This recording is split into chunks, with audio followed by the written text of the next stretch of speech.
used it this past spring and summer in awake bears. This will be the first time in the history of the universe that it's been used in dead bears. So my heart rate is up a little bit. Okay. I'm Myron Means. I'm the large carnivore program coordinator with Arkansas Game and Fish. I've been program coordinator for about 16 years with Game and Fish, but I've actually had the pleasure of working with bears in Arkansas for about 27 years. And it's been a very rewarding career, I must say. Part of what we're going to do today, there's a team of biologists from other states and everything else, and I'll explain further what they're going to do. This is Clay Hilton. He is a wildlife vet, wildlife biologist from the Caesar Clayburgh Wildlife Research Institute in Kingsville, Texas. He brought along another vet, Carrie Ulmer. She is the vet director for the Texas State Aquarium. Where's our vet? Our agency wildlife vet, Dr. Jen Ballard, she's back here. Our wildlife health biologist, AJ Riggs, / bear program assistant / tunnel rat extraordinaire. Every effective bear program has to have a good tunnel rat, and AJ's mine.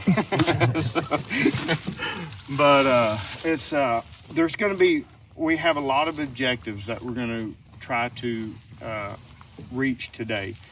One of them is going to have to do with monitoring a certain drug trial that we're going to be doing on this. We're trialing a different drug cocktail that we use, and I'll explain a little bit about that later.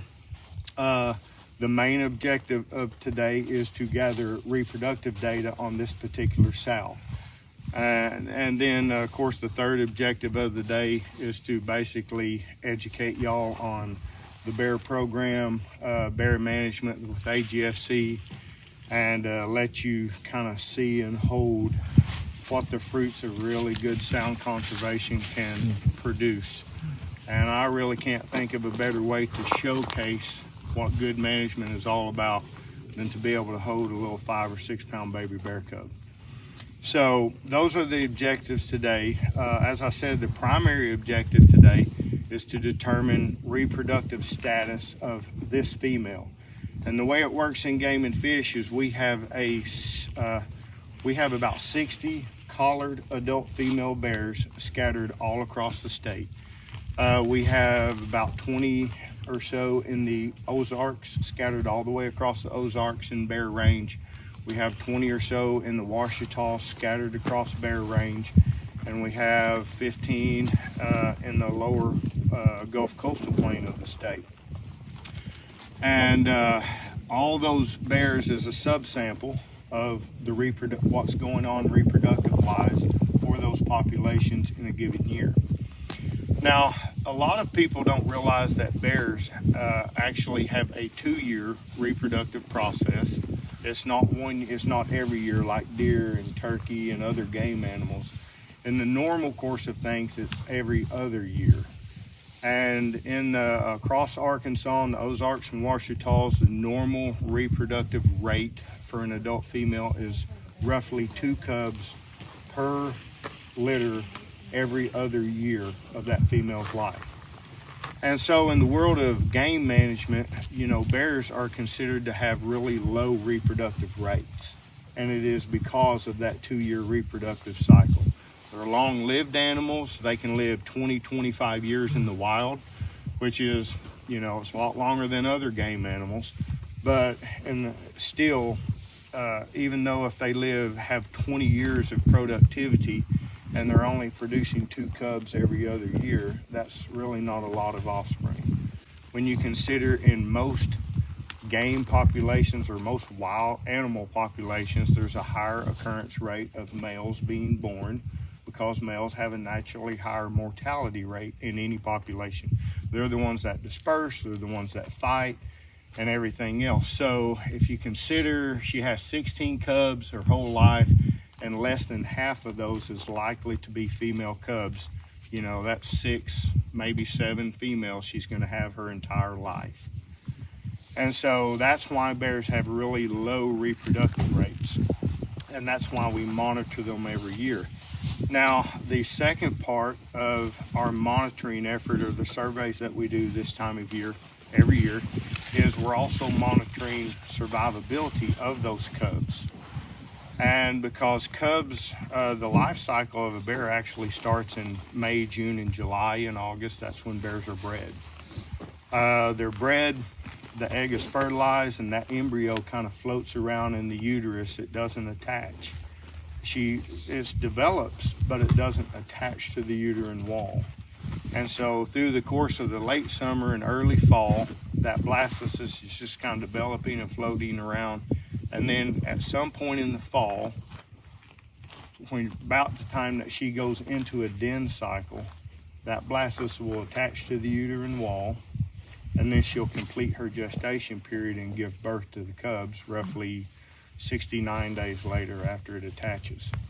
Now, what's remarkable about bears is once they start that den cycle pregnant with cubs, she won't eat, she won't drink, she won't urinate, she won't defecate for about 4 to 5 months. And so she completes the gestation period, she gives birth, and she provides milk for those cubs until roughly early to mid-April when she emerges from that den. She's doing all of this strictly off of her fat reserves. And so, as you can imagine, it takes a huge toll on her to be able to carry a pregnancy through, give birth, and wean cubs. But when she emerges from the den that first year in late April, the cubs stay with mom all summer and fall, learning how to be bears. And then they go into a den cycle again with the mother when they're a year old. We call them yearlings. And then that den cycle with yearlings, because she's not nursing, they're well weaned long before that.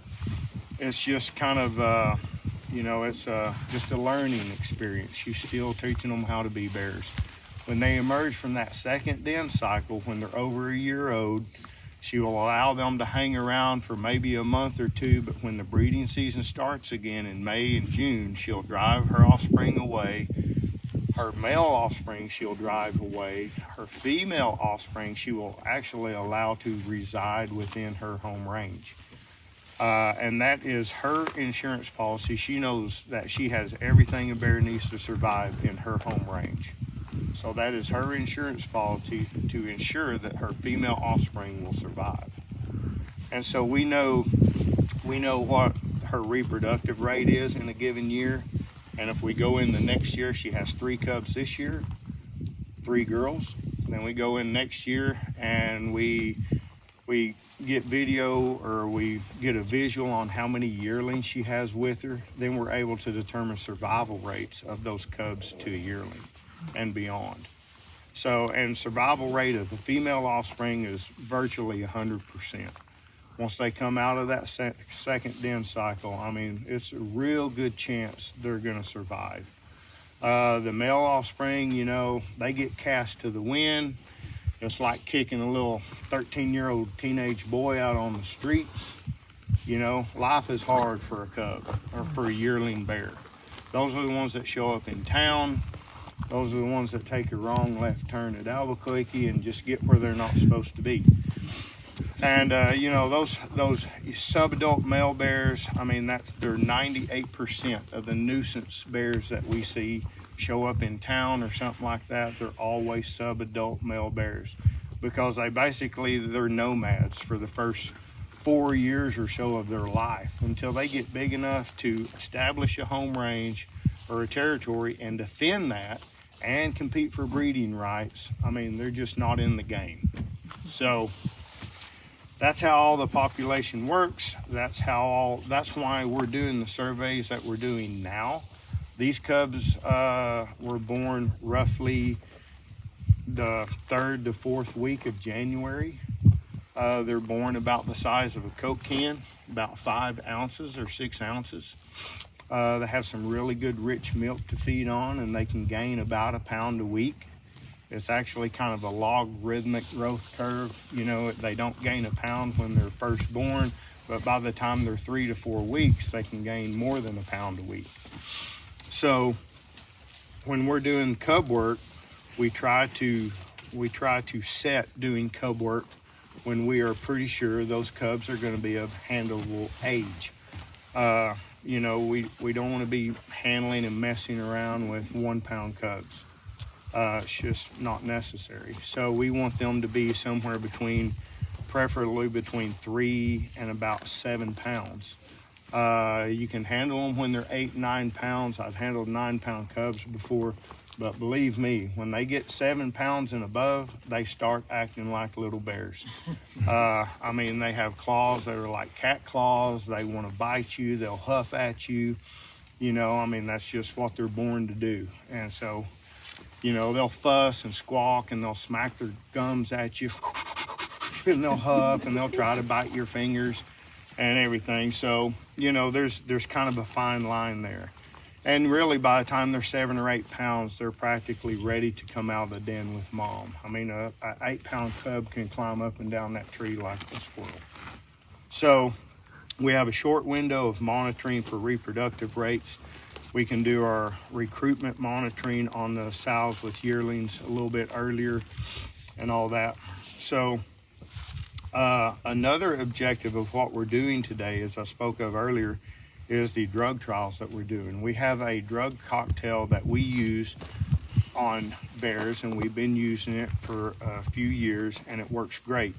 There is another variation of that drug that has some different components, it has some different properties, but one of the key properties is it's not regulated now by the FDA, whereas the drug that we're using now is regulated by FDA, or a component of it is regulated by FDA. So that's what Clay and Carrie are here to help us do. We're going to run NowMed trials. We're going to run NowMed on this particular bear, and it's a great opportunity for us. I mean, Clay and his group and the pharmacy that he's working with that developed this drug, we're actually trying to develop a protocol for bears. There's a lot of critters out there that NowMed is used for, but no one has used it on bears. And specifically because during den cycle with bears are under a heavily reduced rate of metabolism, respiration, heart rates, and everything else while they're in the den cycle. And so if you throw in a drug combination that causes respiratory rates to suppress even further, you know, you have an animal that's normally breathing maybe 4 respirations a minute, and then you reduce that further because they're in a den cycle. It's just, you know, it's just, we want to yeah, it's a little scary, you know. And this drug, it has true anesthesia qualities. It's just like us being on an OR table. You have an anesthesiologist there monitoring all your pulse rate, your blood oxygen levels, your respiration rates, and you have an anesthesiologist monitoring all those parameters while you're under anesthesia. And that's what Clay and Carrie and AJ and Jen are going to be doing with this bear while all this procedure takes place.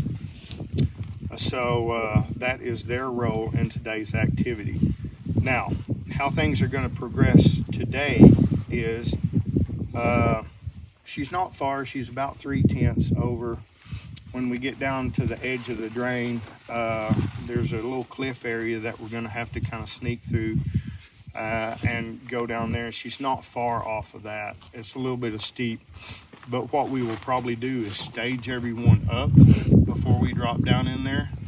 A lot of people don't realize that bears really aren't true hibernators. They're estivators. Even though they may be in a kind of a deep sleep and everything because it's cold, they can arouse instantly. And they do arouse. And they're always awake when we go in there. They're always fully aware of what's going on.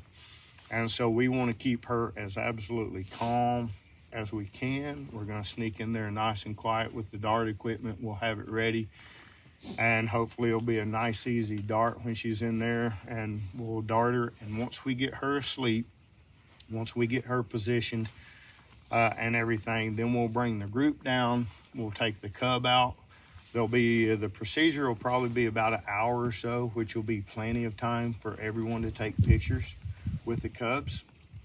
And once everyone is finished taking pictures and we're finished monitoring the female, we'll take some age and growth measurements with the cubs. And then when everything is said and done, we'll put them back with mom. This drug that we're using actually has a reversal, so we don't have to sit there and wait an hour or so for her to become responsive and burn it off. We can apply a reversal, and usually within just a few minutes, you know, she's back fully awake and able to tend to the cub and care for the cub. So, but at the time that we get ready with the measurements on the cub and put the cub back, we'll probably have everyone start filtering back and everything, and that way by the time we inject her and everything, everyone's out of earshot, and she can come out of the drug nice and calm, just like she went under the drug. So we're also going to weigh her as part of the NowMed trials that we're running. You know, it's really nice to have specific weights on a specific dose rate. So there's going to be some other things that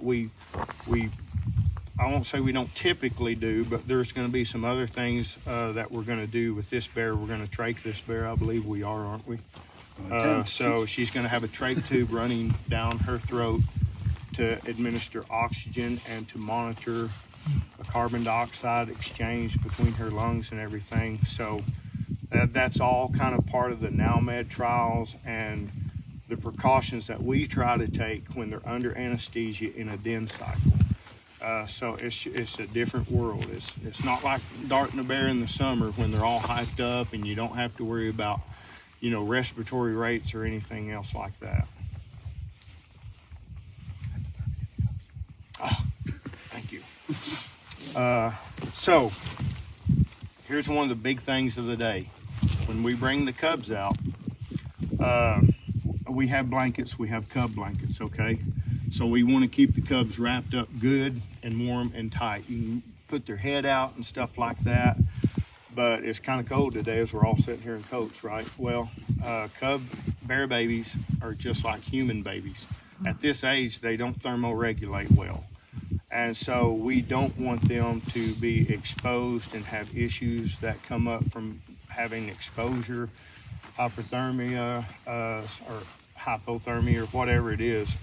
But we don't want them to suffer any issues as a result of our intrusion. Any questions? No? How many bears have you done this traveling? Or is this like... She's wondering if it's going to work. It will work. It will work beautifully. This combination is approved by the FDA for multiple other species. Yeah. It's been used. We used it this past spring and summer in awake bears. This will be the first time in the history of the universe that it's been used in dead bears. So my heart rate is up a little bit. Okay. So, Myron, you had mentioned that a lot of the den checks this year, the females that should have had cubs, so a lot of them have not had cubs. Do you anticipate? Yeah, and I'm glad you brought that up, because this is the why of what we're doing today. Sometimes I get ahead of myself, but you know, what we're doing today I explained, but this is the why we're doing this monitoring effort. This year was a perfect example. Normally bears have really high reproductive rates, like 80 or 90%. Of the bears that should have at least two are going to have at least two. Most adult female bears on the landscape are going to be bred in a given year. And that's just a healthy population and a healthy reproductive rate. It's almost 100%. If you're an adult female, you're going to be bred and you're going to have at least two cubs on average. But this particular year, when we started doing our pre-den work, going around in January and February, looking at all these dens, all those 60 females we have across the state, we'll do a pre-den visit on each den. And that pre-den visit is number one to determine, can we find the bear, what the access is like to the bear. When we get to the bear, is she in a cub or a yearling cycle? Because if something happens to the cubs early enough, they can breed again and have cubs in back-to-back years. The pre-den is also determined at trying to figure out how many yearlings she has from the previous cub year. And so the pre-den assessment is, there's a lot of information on that. But what we started seeing this year in the pre-den work was all these females across the Ozarks and Ouachitas that we had that were supposed to have cubs don't have anything.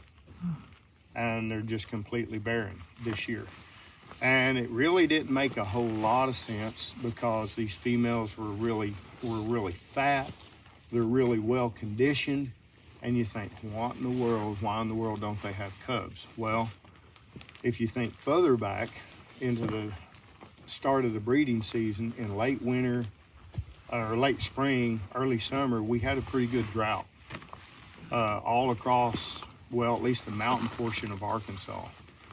And apparently that drought, it either didn't make enough soft mass or the mass that was still made probably had extremely low nutritional value.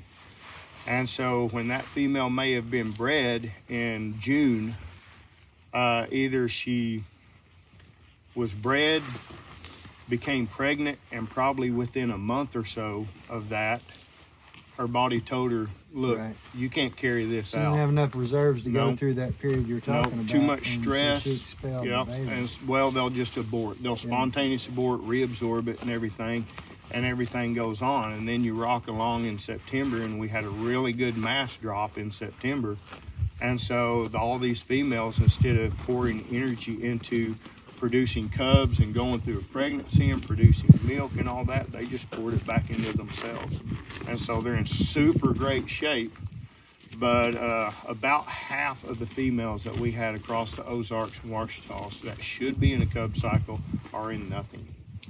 And which, reproductive rates dropped from 80 or 90% down to about 40%. So what I was wondering is do you think that will be enough that game and fish will, in future years, based on this cycle, will have to adjust the quota numbers? Not yet. But if we see, because it's a 2-year cycle that's affected.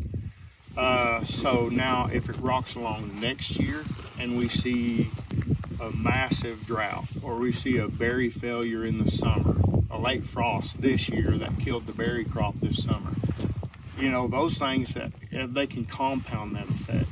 So if we saw significantly dropped reproductive rates and recruitment or survival rates for 2 to 3 years, absolutely. That's why we're doing this, because if we saw that in a bear population, an animal that has low reproductive rates, then we're going to have to mitigate for that somewhere in the harvest strategies. The perfect storm would set up having 2 or 3 years of drought or berry crop in the summer, or even a mass failure in the fall that causes drops in reproductive rate, and then we have 2 or 3 years of record harvest on top of that. That's a perfect storm. Right. And so that can really impact the bear population. And with bears, it's something that's not going to bounce back in a few years. It may take it 15 years, to bounce back. And so that's the why of what we're doing today, monitoring these reproductive rates across bear range every year. And, that's just good conservation. Really, the bear program is kind of funny. I'm going to add this little tidbit, just something for you to think about. I think most people know by now the reintroduction that Arkansas had in the late 50s and through the 60s. They brought back 254 bears from Minnesota, Manitoba, Canada, and reintroduced them into the Ozarks and Ouachita mountain range, because by the 50s, it was thought that most of the bears had been extirpated from most of the state. Now, there may have been 1 or 2 running around up in the mountains, but there weren't many. Okay, so after that reintroduction in the 58 to 68, roughly 20 years later, the bear population was doing so good, we opened the bear season in Arkansas in 1980. All right, you fast forward 20 more years, 2 decades later, that's when we imposed baiting on private lands to increase bear harvest in the state. Because prior to 2001, most bear hunting was done, people out deer hunting, the bear season's open, they shoot a bear. So bear hunting was really done incidental to deer hunting. And, you know, the populations kept growing, populations are doing great. And then this past year, we actually opened a bear season in the Gulf Coastal Plain part of the state, which is, you know, that's a really significant conservation achievement, a huge conservation achievement in the fact that in 60 years, Game and Fish has basically brought a bear population back to Arkansas for about 4/5 of the state in 60 years. So, and to this day, this reintroduction effort that Arkansas Game and Fish did is still the most successful reintroduction of a large carnivore in the history of a conservation agency. So nobody else has ever reintroduced a large carnivore as successful as we have done. So we're proud of that, and it is a showcase. It's a showcase management program. It's a showcase species. It's a showcase conservation story. And like I said, I can't think of a better way to showcase it than hold a 5-pound baby bear.